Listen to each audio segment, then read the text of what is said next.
છેલ્લા ઘણા સમયથી ગુજરાતની અંદર ચિત્ર શિક્ષકોની ભરતી કરવામાં નથી આવતી, તેને લઈને આજે જોવા જઈએ તો વિદ્યા સમીક્ષા કેન્દ્ર જે છે ગાંધીનગર ખાતે, ત્યાં ઘણા બધા વિદ્યાર્થીઓ આજે આંદોલન ઉપર છે અને આ આંદોલનનો આજે 7મો દિવસ છે અને આ 7મો દિવસ થઈ ગયો, હજી સુધી જે અધિકારીઓ છે એના પેટનું પાણી હલતું નથી અને જેની મુખ્ય માંગણીઓ છે, મુખ્ય માંગણીઓનો જવાબ આપવા નથી આવતો કે સાહેબ અમે અત્યાર સુધી આજે ચિત્રકામના જે શિક્ષકો અત્યાર સુધી ભણી ગણીને આગળ વધ્યા, 17 વર્ષથી તમે ભરતી નથી કરતા, તમારી ભરતી ક્યારે કરશો? બસ આ એક સિંગલ માંગણી લઈને અત્યારે આવેલા છે, પરંતુ એને કોઈ ગણકારતું નથી, એને કોઈ સાંભળતું નથી.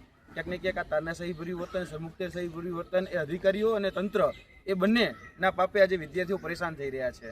છેલ્લા ઘણા વર્ષોથી જોવા જઈએ તો ભરતી ન થવાના કારણે ઘણા બધા એવા ઉમેદવારો છે જેની વયમર્યાદા પૂરી થઈ ચૂકી છે. હવે વયમર્યાદા ટપી ગયા છે એટલે ક્યારેક ભવિષ્યમાં શિક્ષક તો બની જ નથી શકવાના. એટલે ક્યાંક ને ક્યાંક દિવસે ને દિવસે જે કહી શકાય બેરોજગારીનો દર છે, બેરોજગારીનો દર વધતો જાય છે. શિક્ષિત બેરોજગારોની જે સંખ્યાઓ છે એ પણ આપણા ગુજરાતની અંદર સતત વધતી રહે છે.